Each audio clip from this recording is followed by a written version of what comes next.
This is another request, kinda.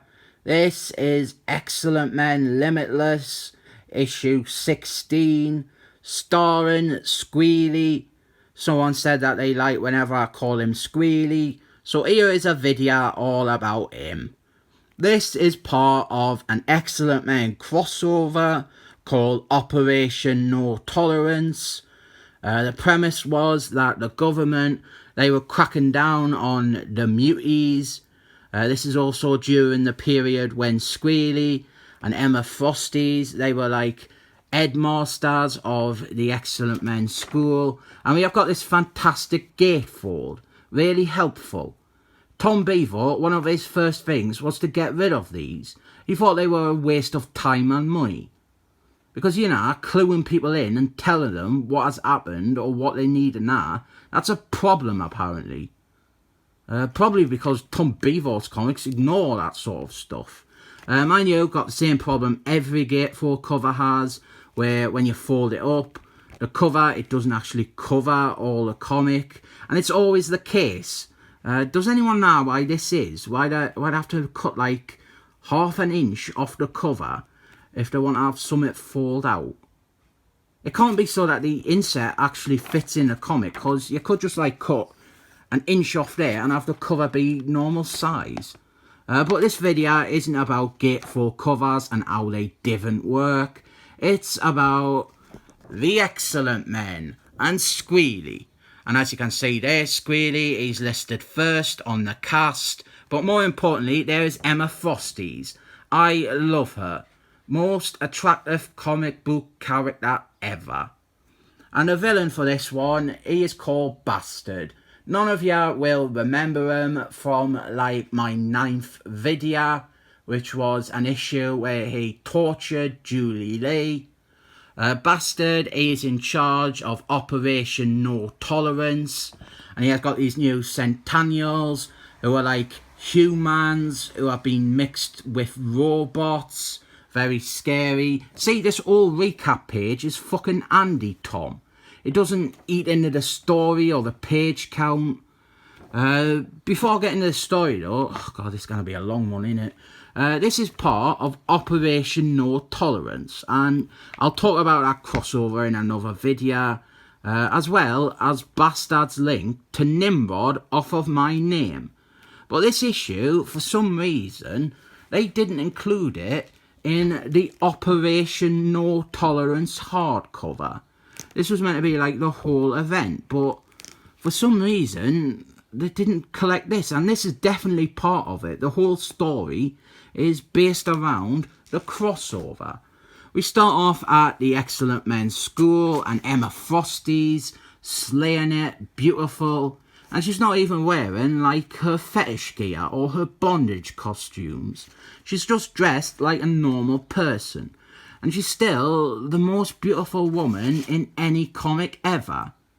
We've got some very shoddy art over here, and even more annoying because this is Emma Frosties again. Don't be rubbish and lazy when you are drawing her. The plot is that they want to enroll normal students into the Excellent Men's School, humans, not muties, and naturally they pick the hot woman. Then we have got more of this questionable covering with shadows rubbish that lazy artists do. But the girl that they want to enroll in the school, she's actually gone missing. And it's a really obvious twist, so I might as well just spoil it now.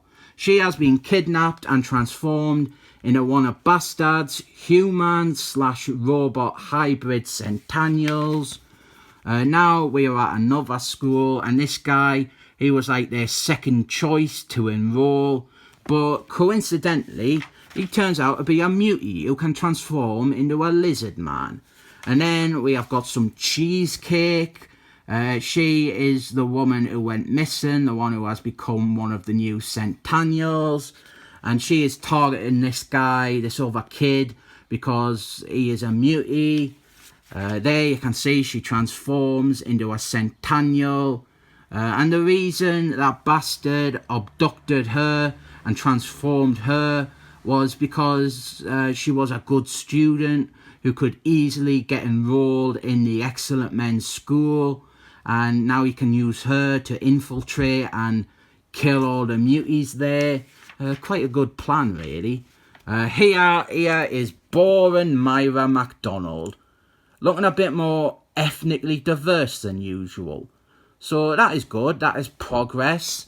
Then we've got grown-up Millhouse. He's on his computer in the 90s. He is finding out that he has been rejected from the Excellent Men's School. But it seems okay because he's going to get it on with a hot robot chick. But the thing is, she's only doing this to get a sample of his DNA. But her human side is having them pesky emotions. And it's trying to fight against her robot programming.